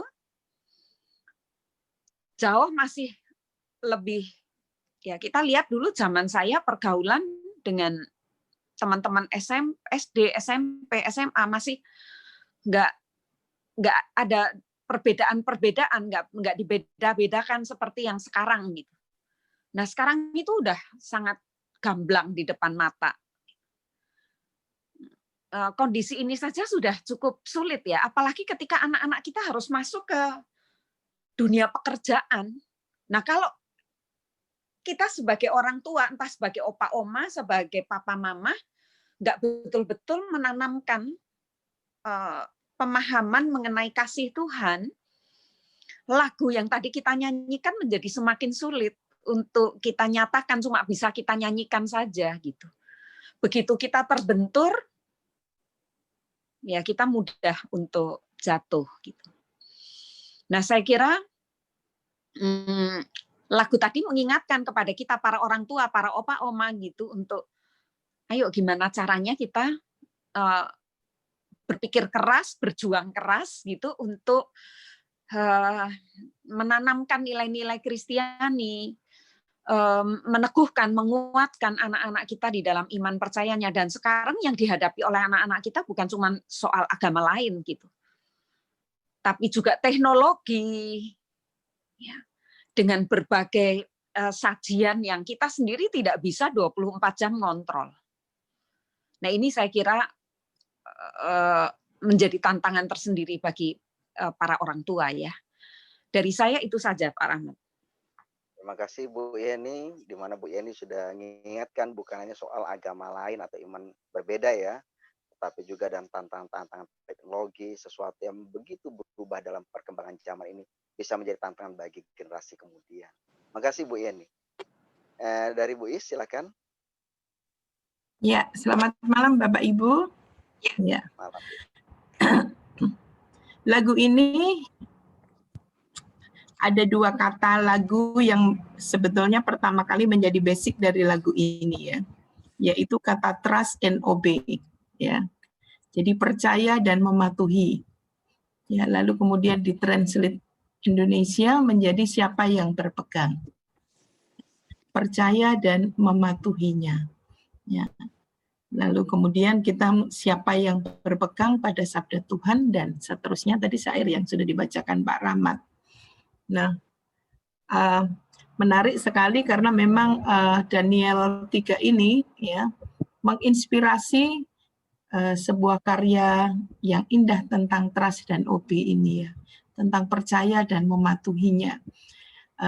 Dari saya kecil itu saya dalam perjanjian lama ada beberapa tokoh yang saya kagumi dari sekolah minggu. Dan memang salah satunya adalah Sadrah, Mesah dan Abednego. Dulu mungkin waktu kecil kita melihatnya luar biasa ya kuasa Tuhan, tidak terbakar, tidak mati, tidak apa gitu ya. Tetapi Bapak Ibu itulah iman percaya mereka bertiga gitu ya. Selain Pak Rahmat tadi bilang berani ya, mereka berani membayar harga, beriman itu, percaya kepada Allah itu. Nah, saya melihatnya bahwa itulah iman gitu ya. Menarik kalau mereka tadi mengatakan, saya percaya pada Allah, bukan pada patung-patung buatan manusia yang disuruh oleh raja itu untuk tunduk kepada patung-patung buatan manusia. Ya, tetapi dia mengatakan walaupun dia dilempar ke nyala api, ya, tapi dia tetap percaya dengan bahasa bebasnya di dalam ayat pasal 3 tadi ayat 17. Kalau saya ini ya sudah diikat gitu lalu dilemparkan ya, itu pasti sudah hitungannya mati ya, hangus gitu ya. Kalau saya hidup, saya tetap percaya, bahasa bebasnya, teks bebasnya gitu ya. Saya tetap percaya kepada Allah. Tetapi kalau Tuhan izinkan mati, saya juga tetap percaya. Bukan lalu kemudian saya menyatakan bahwa memang Tuhannya raja itu yang benar. Jadi seolah-olah kisah ini juga ingin mengatakan bahwa mati hidup ketika seseorang telah menerima Tuhan Allah, menjadi Allah yang disembahnya. Mati dan hidup itu adalah urusan yang berikutnya. Yang pertama adalah percaya. Seringkali kita juga mengatakan kita percaya kepada Tuhan untuk menolong kita.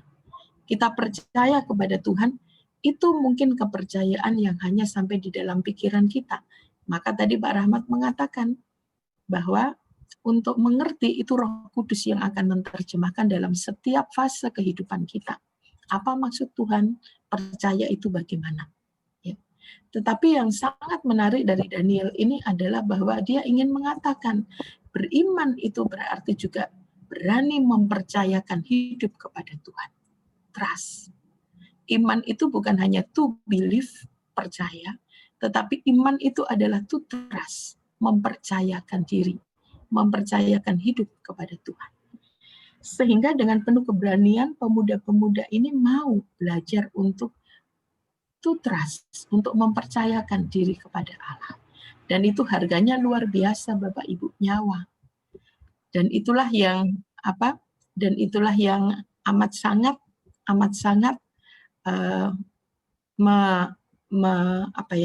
menantang kita sebagai orang percaya. Apakah kita ini menjadi orang Kristen yang hanya pada tataran to believe, tetapi tidak to trust, apalagi obey, mematuhi, mempercayakan hidup sepenuhnya.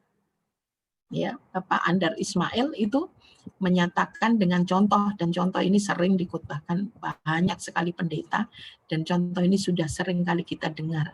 Ketika seorang mantan akrobatik itu mampu melintasi ya air terjun dengan seutas tali. Tahun berikutnya dia ingin memperbaiki rekor tahun berikutnya. Dan pertanyaannya adalah apakah saudara percaya bahwa saya bisa tetap mampu ya melintasi air terjun itu ya menggunakan seutas tali dari satu ke ujung yang lain. Semua orang mengatakan percaya karena buktinya tahun lalu dia sudah berhasil. Ini mau memperbaiki rekornya. Semua percaya. Tetapi ketika dia mengatakan yang percaya tolong mau digendong dia. Nggak ada yang mau.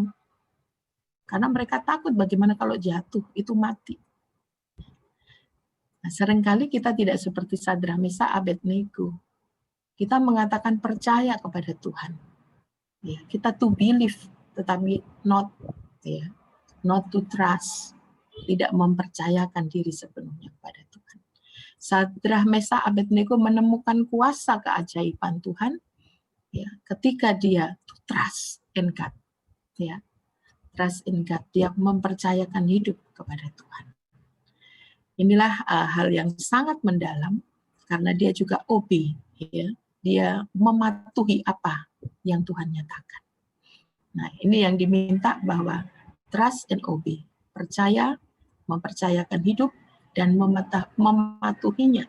Semua yang dikatakan Tuhan kita mematuhinya. Maka di sana kita akan melihat mujizat, keajaiban, bahkan melihat pertolongan Tuhan di luar nalar kita.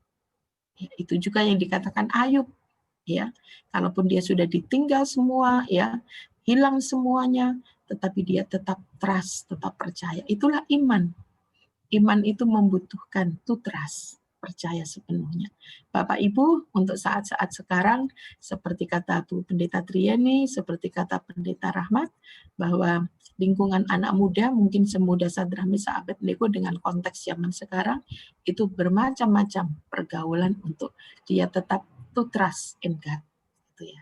Tetapi kita juga sebagai orang beriman, orang yang sudah dewasa, ada banyak hal yang kadang-kadang kita akhirnya percaya itu cuma sampai nalar, to believe aja. Oh iya, ketika kita diuji dengan berbagai macam penyakit, diuji dengan kehilangan pekerjaan, diuji dengan macam persoalan, apakah kita mampu tetap to trust, mempercayakan dan obey, mematuhi semua perkataannya. Kadang-kadang kita tidak tahan dan kita jatuh kepada hal-hal yang cepat, yang pokoknya jalan pintas, pokoknya cepat aja, nggak sesuai dengan firman Tuhan, nggak apa-apa, nggak patuh, nggak terlalu apa-apa. Karena apa? Karena takut. takut kepada persoalan, takut dengan wah nanti kalau hukum menjerat, nanti kalau ini menjerat, jadi memakai jalan pintas. Nah, saya mengajak melalui apa yang disampaikan Pak Rahmat, apapun pergumulan kita, kesulitan kita, mari kita tetap mempunyai iman yang benar-benar tutras, mempercayakan diri, dan mematuhi semua apa yang dikatakannya. Terima kasih Pak Rahmat. Ya, terima kasih Bu Is, yang boleh kita juga terus diarahkan untuk bukan sekedar bisa percaya dengan setiap kata-kata kita, pengakuan iman kita, tetapi mau mempercayakan hidup dan mematuhi setiap perintah. Monggo Bapak Ibu Saudara sekalian, ada yang mau menyampaikan? Nanti terakhir saya mau mempersilahkan orang yang meminta kita untuk mengambil perenungan dari Daniel pasal 3 ini. Gitu ya. Itu bagian terakhir nanti. Siapakah dia? Kalau bisa jawab ada hadiahnya nanti. Silakan jawab di chat. Nanti ada hadiahnya. Dapat silver queen dari yang ngasih judul ini. Gitu. Silakan bagi Bapak Ibu. Sebelum itu ada yang mau menyampaikan tanggapan atau mungkin kesaksian hidup. Waktu kita sampai jam berapa? Jam 10 ya Pak Denny, Pak Rizky dengan Pak Lenon ya? Jam 10 ya? 9 Mbak. Oh jam 9. Silver Queen-nya disiapin aja Mbak ya. Iya. Siap. Nanti yang ngasih ya yang ngasih judul ini nanti. Iya. Dia gitu nanti. Jangan dibilang dulu. Hampir di rumah Pak Rahmat mau Pak saya. Silakan. Mungkin ada Bapak Ibu Saudara sekalian. Saya Pak Pendeta. Mato Jandato dari wilayah 7. Pak Mato. Iya, silakan Pak Mato. Saya mau tanya Pak, ini seperti Yahya Waloni misalnya. Ya. Apa nasihat Bapak terhadap saya menghadapi orang seperti itu? Lalu yang kedua Pak, ini kan ada penyembuh jalanan yang sangat viral sekarang ini juga, Andi Simon itu. Apa mujizat yang benar-benar berasal dari Allah nggak? Karena saya ini sakit Pak, saya cari-cari yang begitu. Mohon maaf ya Pak. Minta nasihat aja buat saya. Terima kasih. Ya, kalau terkait dengan Yahya Waloni yang bisa saya nasihati ya tetaplah dengar Tuhan Yesus. Tidak usah dengar dari dia meskipun begitu marak YouTube atau kesaksian dia gitu kan. Kalau saya itu yang bisa saya sampaikan Pak Mato gitu ya. Dan saya bukan orang yang suka mendengar orang-orang yang demikian, meskipun dikirimnya oleh teman, bagaimana Pak ini? Saya terus terang saya tidak mau membuka. Itu bukan saya takut keimanan saya karena dia adalah bilangnya mantan pendeta ya, yang akhirnya menjadi mualaf itu bukan gitu loh. Tetapi orang yang sudah seperti itu sudah dikuasai dengan apa yang baru dia pakai. Dia punya pakaian baru. Dan dia sedang senang dengan pakaian baru itu. Nah, orang yang sedang senang dengan pakaian baru, itu dikasih pakaian yang sebelumnya dia pakai, itu nggak akan mau gitu. Jadi untuk apa kita,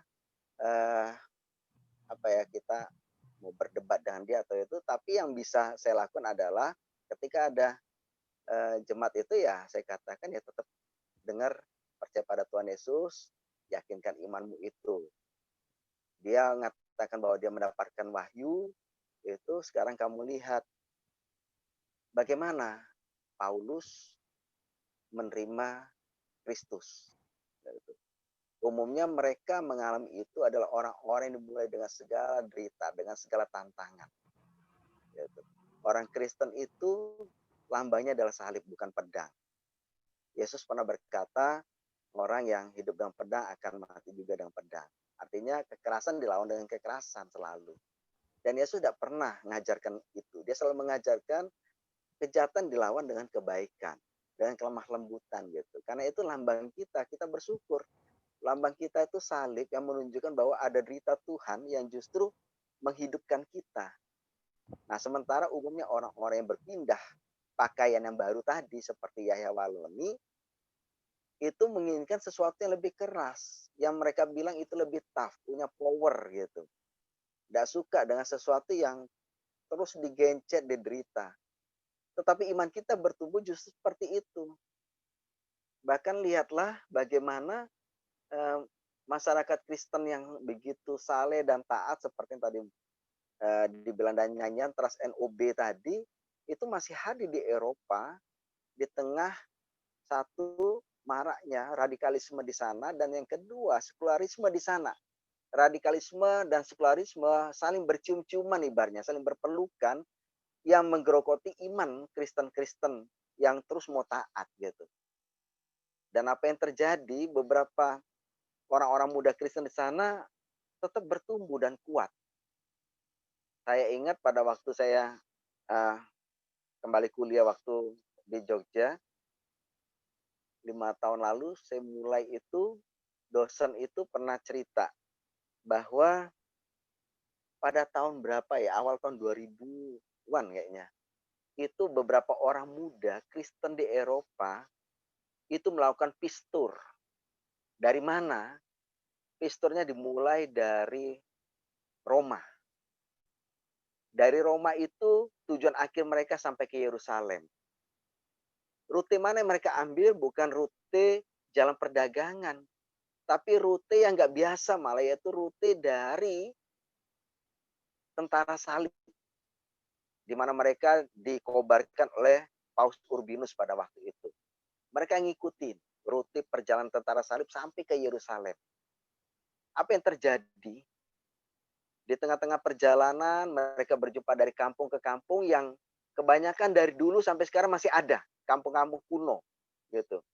Yang sudah ada sejak abad pertengahan, artinya sudah usianya 1000-an tahun, 1 milenium gitu ya. Mereka sedih karena cerita dari orang-orang tua di sana yang diceritakan oleh nenek moyang mereka juga, bahkan ada beberapa perkamen atau tulisan-tulisan menunjukkan begitu kejamnya tentara salib. Mereka bilang bahwa kakek nenek kami diminta untuk menjadi tentara salib memerangi Islam di Yerusalem, untuk merebut tanah suci Kristen gitu loh. Mereka tidak mau.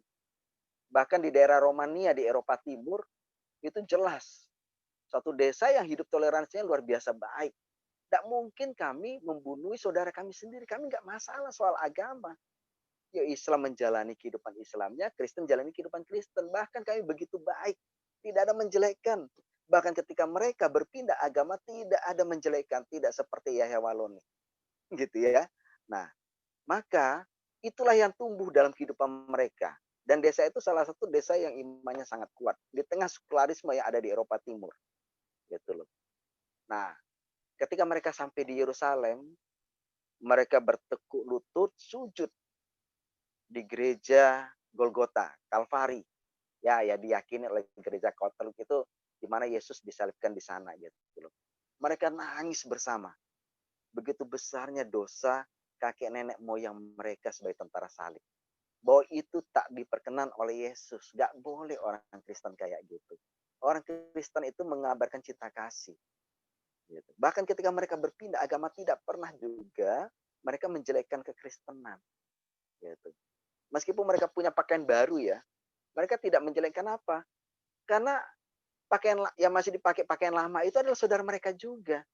Nah, itu harus nampak dalam kehidupan ini gitu. Demikian juga yang baru masuk menjadi seorang Kristen, pakaian baru, tidak perlu menjelekkan sana, tetapi membangkitkan iman, bahwa imanku sekarang kepada Kristus itu kuat, silakan, itu malah bagus. Tetapi tidak perlu menjelekkan. Itu bukan karakter Kristiani. Dan Yesus tidak pernah menjelekkan orang Kanaani dibandingkan oleh orang Israel. Bahkan disebutkan iman mereka begitu besar dibandingkan kebanyakan orang Israel. Tuh.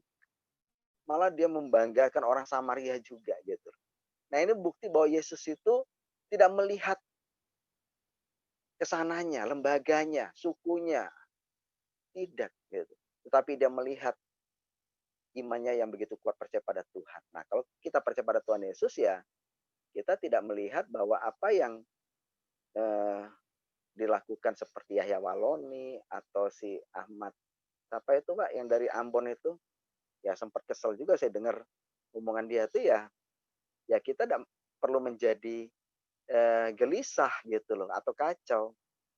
Ya kita doakan mereka supaya mereka kembali ke jalan yang benar gitu. Dan bagaimana dengan penyembuh-penyembuh yang tadi Pak Mato sampaikan, ya yang bisa saya katakan ya kita sebagai orang beriman ya bisa kita tetap lakukan dengan doa bahkan bersama, doa keluarga itu penting sekali, dan doa komunitas yaitu persekutuan. Tetapi kita juga diberikan hikmat oleh Tuhan untuk juga mengobati kita. Kita datang ke dokter, ke tenaga medis gitu kan. Yang bisa kita lakukan juga mungkin memanfaatkan tanaman obat yang ya kita tahu persis bahwa ini bisa berkhasiat. Karena kita percaya apapun yang ditumbuhkan oleh Tuhan di dunia ini adalah baik. UKDW itu punya fakultas kedokteran yang kerjasama dengan kedokteran Jerman. Dalam hal apa? Ya, dalam hal bahwa kedokteran ini bukan hanya kedokteran biasa, tetapi yang memperdalam pengobatan alami. Nah, di Jerman sana ternyata melakukan itu. Nah, itulah yang ditransfer oleh Fakultas Kedokteran Universitas Kristen Duta Wacana Yogyakarta untuk mengembangkan itu. Jadi dokter-dokternya tidak anti dengan pengobatan alami, artinya melalui herbal dan tumbuh-tumbuhan. Itu bisa dipakai. Tetapi tetap jelas dan tentu saja karena kita belajar dalam kedokteran barat, kita perlu dapat nasihat medis dari dokter-dokter yang memang secara akademis itu qualified untuk melakukan itu. Itu terkait soal penyembuhan. Nah, lain lagi kalau penyembuhan dengan apa? Penyembuhan rohani ya kalau dikaitkan dan itu. Nah, itu adalah sebuah karunia. Tetapi karunia itu juga bukanlah karunia yang paling besar daripada karunia lainnya. Semuanya sama. Tujuannya untuk bangunan jemaat. Kalau kita membaca di 1 Korintus pasal 11 sampai 13 itu kita bisa jelas itu bahwa setiap karunia itu diberikan oleh Roh Kudus, bisa diambil kembali oleh Roh Kudus, tetapi mau keuntungan sendiri.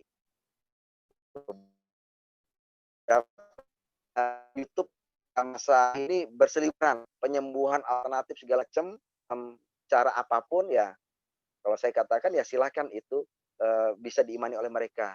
Tapi kalau itu dikenakan pada saya dan kalau itu saya sampaikan pada jemaat, imani apa yang kita imani gitu loh. Kita yakini gitu. Kalau itu nggak sesuai dengan kita, jangan ikut dan lakukan. Karena sekali lagi bisa saja rupa-rupa si Jat tadi memakai dengan cara-cara kayak gitu. Wajahnya indah, molek, bagus. Kalau orang menggodakan harus pakainya rapi kan, parlente kan. Kalau pakainya jelek, orang nggak akan percaya untuk ditipu. Maka itu banyak penipu-penipu pakainya bagus. Kata-kata tutur katanya juga bagus, tapi penuh kelicikan. Nah, demikian juga penyembuh-penyembuh yang dengan dipakai oleh si jahat dengan cara seperti itu. Nah, kita punya iman, itulah senjata kita untuk membedakan rupa-rupa dunia ini gitu. Ujilah setiap perkara, tidak semua roh itu berasal dari Roh Kudus. Saya pikir itu Pak Matu. Terima kasih banyak Pendeta, terima kasih banyak. Sama Pak Matu. Ya. Terima kasih. Nah, baik Bapak Ibu Saudara-saudara, sudah jam 9:02 di jam saya di rumah ini.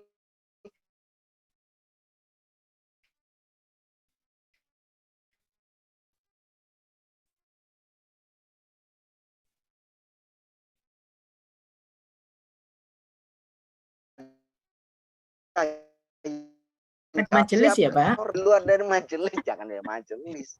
Kalau pendeta bagaimana Ya? Pak? Kalau pendeta? Bukan Pak. Kesempatan Bapak sudah hilang, bukan. Pendeta ini Ada Pak. lagi. Ini masalah ini Pak. Apa masalah apa? Oh, terkait ini tadi. Lain, bukan soal coklat ya. Judulnya ini anu Pak. Tema kita ini bagus sekali. Iya. Saya ini pendeta yang ngasih judulnya nih. Saya tahu Pak Rahmat. Ya, 3-4 lagi. Nanti Pak Thomas belum. Jangan boleh di luar majelis. 4 lagi. Kesempatan Pak Dos sudah hilang. Siapa? Ayo. Kalau udah ngechat langsung aja ngomong. Ayo Bapak Ibu. Pak Thomas ya? Siapa yang nyebut tadi? Sinta. Pak Denny. Oh, Bu Sinta. Silakan Bu Sinta dapat coklat dari Pak Thomas. Silakan Pak Thomas. Saya tunggu ya Pak Thomas ya. Ini hari Minggu ditagih Bu, kalau ketemu. Di pernikahan Bu Sinta sudah ketemu dengan Bu Thomas, Bu Deni. Nah, sekarang silakan Pak Thomas untuk Semua tidak tahu menyampaikan. minta coklat ke Pak Thomas sekarang. Berarti itu majelis, Pak. Nah, iya majelis. Kalau Bu Sinta kan enggak, karena itu saya bilang, wah benar Bu Majelis Sinta. nggak boleh Gitu, ngomong, Pak. Pak. Maksud aja. Silakan Pak Thomas. Maaf saya bukan majelis. Iya Bu. Silakan Pak untuk mengakhiri PA Baik. kita ini. Rajin aja tutup. Sebelum Pak Baik, Rajin, Pak untuk Thomas dong. untuk Kenapa milih ini kita Pak? sudah mengakhiri session sharingnya untuk menguatkan tadi perenungan kita hari ini, bagaimana kita menjawab tantangan zaman sekarang ini. Kita harus hidup mempercayakan diri, trust OB yang seperti kata Bu Is. Kita akan mendengarkan sebuah pujian dari wilayah 4 ya. Silakan Pak Daniel.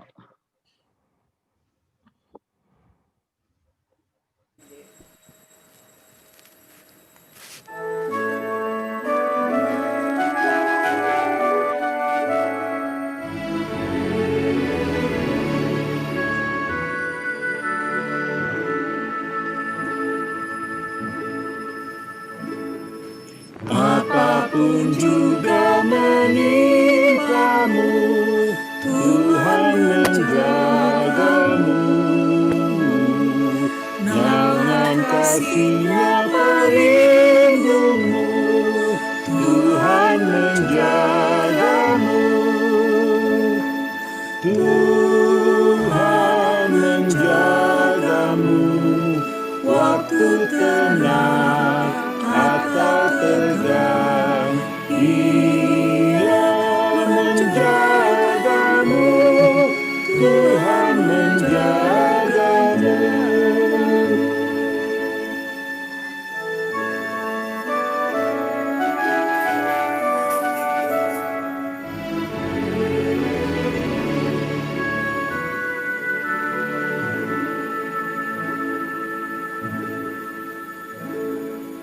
Dipeliharanya hidupmu, Tuhan menjagamu, dan didengarkannya doamu, Tuhan menjagamu.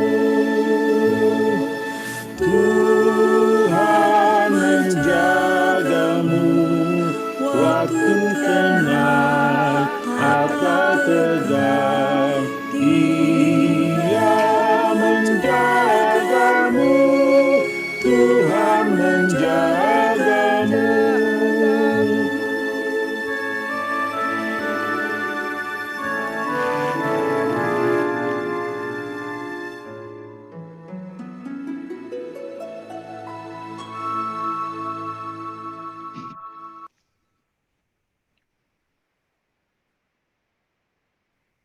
Baik, terima kasih tambahannya.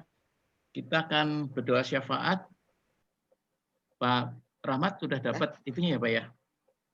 Pokok doanya udah dari wilayah? Belum. Belum, Pak. Belum. Ya. Yang lain kemana? Wilayah 1 ada yang mau bentar saya catat ya. Wilayah 1 ada yang ingin didoakan? Ada. Wilayah 4. Wilayah 4 ada pemulihan, doakan pemulihan ya. Ada sudah masuk. Wilayah 7 ada enggak, Pak? Banyak. Ada Kalinon? Halo Pak. Halo? Ya, ada Pak. Ya, silakan Pak. Ya Pak. Apa aja Pak?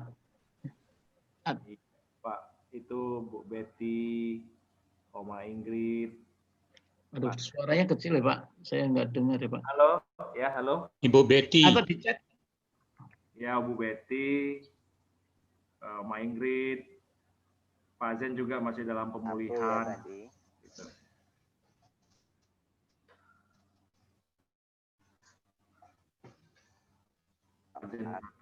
Pak Robert Tua.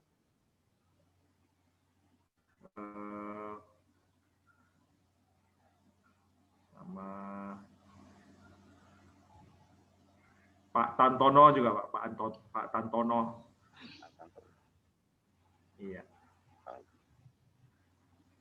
Pak Tantono, Pak Maaf. Pak Ober juga Pak. Pak Ober, Bu Betty. Bu Ingrid. Siapa lagi Pak? Bu Ingrid. Bu Ingrid, 5 ya. Pak Maato, Jendrato juga Pak. Iya. Jadi Pak Mato, Pak Tantono, Pak Ober, Tua Butar-Butar, Bu Betty, dan Bu Ingrid. 5. 5. 5, baik.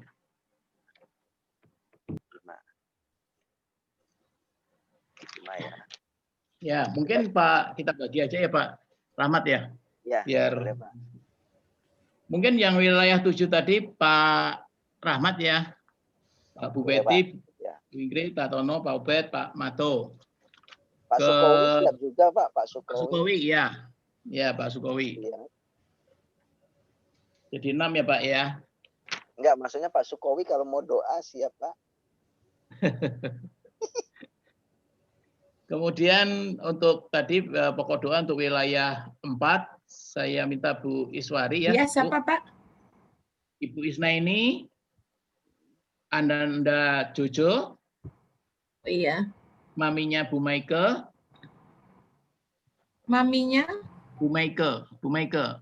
Oh, Bu Maike. Ya. Sakit lagi, Mbak? Ya, itu habis operasi mamanya itu. Oh iya. Pak Rajin. Ya. Pak. Kemudian Ibu Seba pemulihan juga, Bu. Ibu Seba. Bu siapa? Bu Seba. Oh, Mas Seba, Mas Seba. Uma Seba. Iya. Uma. Ya, nanti setelah Ibu Is nanti mungkin penutup sama doa berkat dari Bu Yeni ya, Bu Yeni. Halo. Ada satu lagi. Ada nggak Bu Yeni? Ya. Ya. Ada satu doa penutup pujian sama lagi berkat ya, Bu ya. Pak Rajin. Ya. Ada satu pujian lagi dari wilayah 4. Ya, ya belum. Ya Pak. Belum kita dengar pujian lagi deh. Tapi pembagiannya begitu ya. Iya. Pendeta. Mari kita dengarkan pujian sebelum habis itu tamat kita mulai dengan doa syafaat. Ya. Mari Pak Daniel.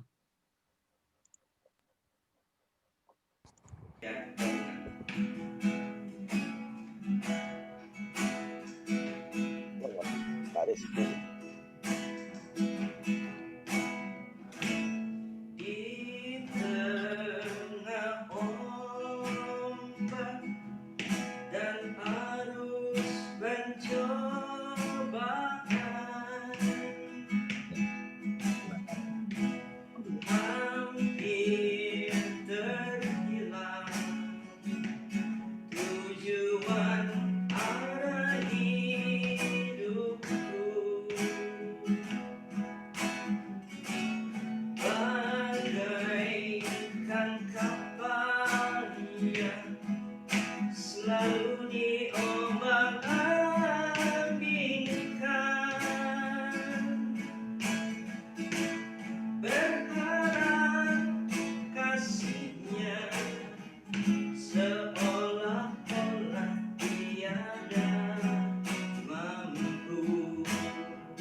Kehidupan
Ya, mari Bapak, Ibu, saudara-saudari kita satu dalam doa. Terima kasih Pak Rizky dan temannya yang menyampaikan pujian dari wilayah 4. Mari kita satu dalam doa. Tuhan, makasih, kami sungguh bersyukur bahwa Engkau selalu memelihara kami dan Kau juga memampukan kami untuk dapat menghadapi segala tantangan kehidupan ini dengan iman percaya kami. Engkau mau berjalan dengan kami, maka biarlah kami tetap taat dan setia kepada Tuhan. Tetap mempercayakan hidup kami kepadamu dan mematuhi setiap perintah-Mu. Maka biarlah ya Tuhan kami terus pegang ajaran Tuhan jadi nyata dalam kehidupan kami. Bukan rasa, tapi dengan kelembutan, dengan pengendalian diri, dengan keramahan, dengan kebaikan, yang semuanya itu boleh menjadi teladan bagi banyak orang. Karena itu Tuhan tolonglah kami untuk juga dapat membangun komunitas yang membawa damai, sehingga kami sungguh disebut sebagai anak-anak-Mu. Karena seperti itulah ya Tuhan, ucapan bahagia yang Engkau sendiri sampaikan, berbahagialah orang yang membawa damai karena mereka disebut anak-anak Allah. Ini Tuhan, kami dalam doa syafaat ini kami hendak bawa di dalam keberadaan saudara-saudari kami yang sakit maupun di dalam pergumulan oleh karena kelemahan di dalam tubuhnya yang beberapa waktu yang lalu sampai kini juga harus terus berjuang untuk dapat mengobati ataupun merawat tubuh fisiknya. Kami berdoa ya Tuhan untuk Bapak Mato, kami berdoa untuk Bapak Tantono, kami berdoa untuk Bapak Oberto Butar-Butar, kami berdoa untuk Ibu Ingrid, dan kami juga berdoa untuk Ibu Betty Arian. Tuhan, sertailah saudara-saudara kami ini, sahabat kami ini, dari wilayah 7 GKI Pamulang. Tolonglah dalam keberadaan mereka Tuhan dan jamalah mereka, sehingga mereka juga boleh merasakan kekuatan dan penyembuhan dari Tuhan. Dan mereka juga tetap mempercayakan hidupnya kepadamu dan hanya mengandalkan Tuhan. Sehingga dalam pengakuannya bukan hanya mereka mengatakan bahwa aku percaya kepadamu ya Tuhan, tetapi juga sungguh mempercayakan kehidupannya hanya kepadamu. Maka dari itu Tuhan, di dalam kehidupan ini, saudara-saudara kami ini tetap di dalam iman percayanya kepadamu dan meyakini bahwa Engkau lah sebagai tabib agung dari segala apapun yang ada di dunia ini. Kami juga berdoa untuk setiap pekerjaan, usaha, atau bisnis dilakukan oleh jemaat, baik yang sedang mencari kerjaan, ataupun mereka yang ingin mengharapkan pasangan hidup. Tuhan, berikanlah apa yang baik bagi mereka, saudara-saudari kami ini, ataupun kami yang ada di sini yang mengharapkan hal itu. Biarlah kami boleh terus bersyukur atas setiap pekerjaan, setiap usaha yang masih bisa dikerjakan, tetapi juga terus memiliki pengharapan kepada Tuhan untuk dapat kami lakukan apa yang harus kami kerjakan. Biarlah tubuh ini sungguh berdaya dan mampu berkarya demi kemuliaan nama Tuhan. Kami juga Tuhan berdoa untuk setiap anak-anak yang sekolah di rumah maupun pembelajaran jarak jauh. Tuhan sertai anak-anak kami ini agar mereka tetap tekun dan sungguh memanfaatkan waktu dan kesempatan yang sudah Tuhan berikan dengan sebaik-baiknya. Biarlah mereka taat kepada orang tua yang juga menjadi guru mereka di rumah, tetapi juga kepada guru-guru mereka di sekolah meskipun dengan jarak jauh, mereka tetap meyakini bahwa nasihat mereka juga begitu penting untuk pertumbuhan hidup mereka sendiri. Begitu juga untuk pelayanan pos Kespel Damar. Engkau sertai Tuhan pengurusnya, meski di dalam masa pandemi seperti ini, ada beberapa hambatan di dalam menjalankan programnya, tetapi kami percaya Tuhan itu menyertai, ngurus dalam menangani pos kesaksian dan pelayanan damar, yaitu melalui diakonia dan marturia. Dari sana Tuhan, kesaksian terjadi, itu menjadi kepanjangan tangan gereja Tuhan di GKI Pamulang kepada mereka yang ada di daerah Kemangbuang. Tertela dan kuatkanlah itu semua ya Tuhan, dan biarlah kami tetap percaya akan penyertaan Tuhan. Begitu juga untuk keamanan bangsa dan negara, ancaman disintegrasi, ataupun hal-hal yang terkait dengan undang-undang negara, dan penanganan COVID-19 Engkau tolong, Engkau sertai, agar pemimpin ini juga dapat melakukannya dengan bijaksana, dengan penuh hikmat, dan tetap meyakini bahwa ada campur tangan Tuhan yang baik untuk bangsa ini, sehingga bangsa ini tidak mudah hancur oleh niat-niat yang jahat maupun tindakan secara langsung yang dapat memecah belah. Dan kami juga bersyukur bagi saudara-saudara kami, khususnya dari saudara di wilayah 1 yang berulang tahun, Bapak Roy Tumpal Silitonga dan Bapak Bambang Triprastio. Terima kasih Tuhan, kepada mereka yang berulang tahun ini Engkau berikan usia yang bertambah, meskipun itu juga menjadi refleksi mereka bahwa usia yang bertambah itu mengurangi kehidupan di dunia. Tetapi siapa yang tahu ya Tuhan, berapa lama kami hidup di dunia ini. Karena itu biarlah kami terus percaya dan mengandalkan Tuhan dan menyerahkan hidup ini hanya kepadamu. Karena di tangan Tuhan ada kedamaian dan kebaikan. Tidak soal seberapa besar tantangan kami dan seberapa panjang usia, yang penting adalah bahwa ada kedamaian di dalam Tuhan. Kan kesejahteraan Tuhan sendiri Engkau tinggalkan kepada kami. Terima kasih Tuhan, inilah seru doa kami yang kami panjatkan hanya dalam nama Tuhan kami Yesus Kristus Juru Selamat kami. Bapak, kami ingin berdoa juga untuk saudara-saudara kami dari wilayah 4, khususnya mereka yang telah disembuhkan Tuhan tetapi masih membutuhkan pemulihan. Pulihkanlah ya Tuhan saudara-saudara kami, baik itu Ibu Isnaini, dengan penyertaan Tuhan dan pertolongan Tuhan, dia segera pulih, bersama juga dengan perhatian suami dan anak-anak, serta wilayah 4. Kami juga berdoa untuk pemulihan Ananda Jojo. Kami bersyukur karena Tuhan telah menjamah pada bagian kepalanya, bahkan juga pada semua luka-luka yang jatuh, Tuhan sendiri yang akan memulihkan dia. Dan juga Bapak Petrus bersama Ibu dan keluarganya serta wilayah 4 senantiasa mendoakan dan juga memperhatikan pemulihan anaknya ini. Kami juga berdoa untuk pemulihan Mami dari Ibu Meike yang ada di Manado, yang baru mengalami operasi. Tuhan jamah dia dan pulihkan dia. Kami juga berdoa ya Tuhan untuk pemulihan Ibu Seba Toping. Tuhan tolong ya Bapak, orang yang telah lanjut usia ini, Tuhan jamah pada bagian-bagian tubuh yang juga pernah jatuh ya Tuhan. Tuhan pulihkan dan sempurnakan. Kami bersyukur ya Tuhan untuk setiap hal yang boleh kami pelajari pada malam hari ini. Untuk berkat firman Tuhan yang boleh kami dapatkan ya Tuhan. Untuk setiap berkat-berkat melalui pujian,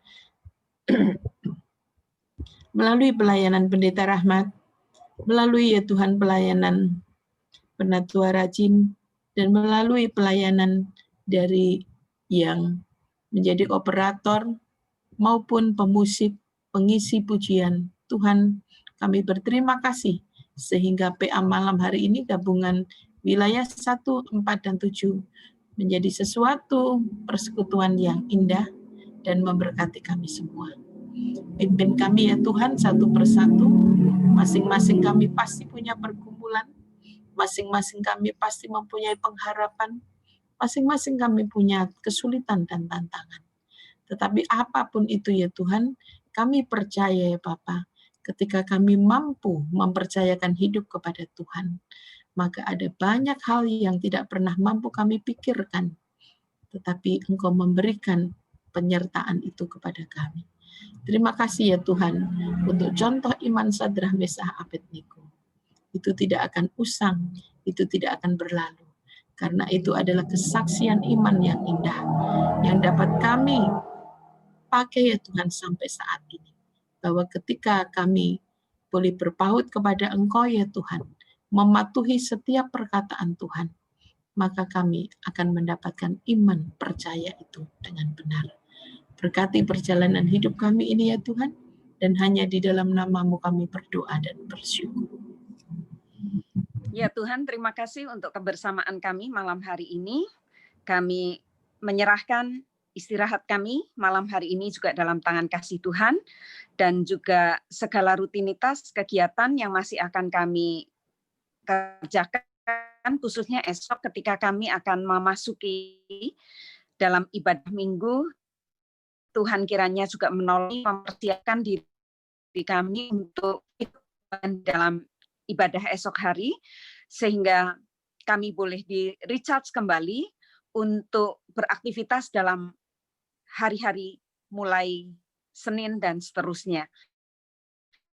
Kami mau percaya segala sesuatunya dalam tangan kasih Tuhan, dan kiranya berkat, anugerah, dan damai sejahtera Tuhan boleh terus melingkupi dan menyertai setiap kami.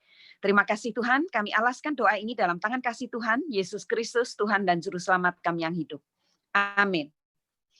Bapa, terima kasih. Bapa, terima kasih. Bapa di dalam surga,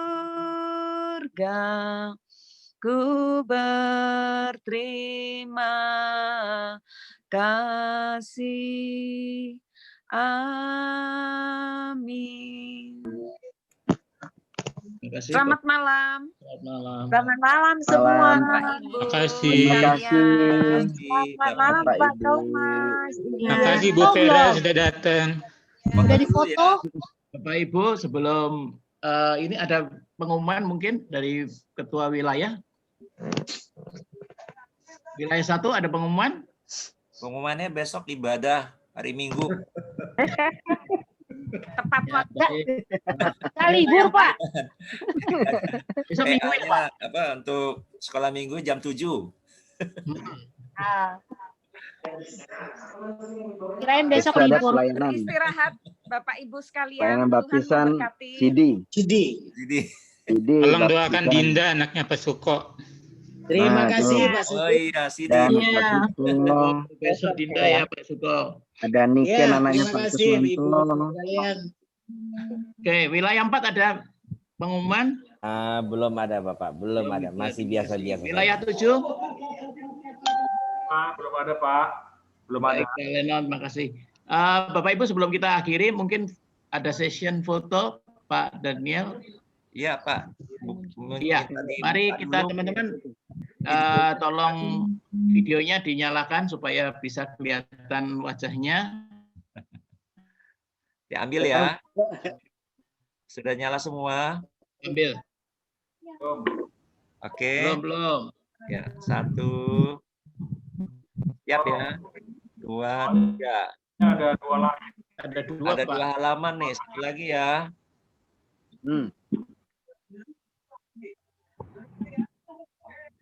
Bu Vera senyum Bu Vera. Bu Vera.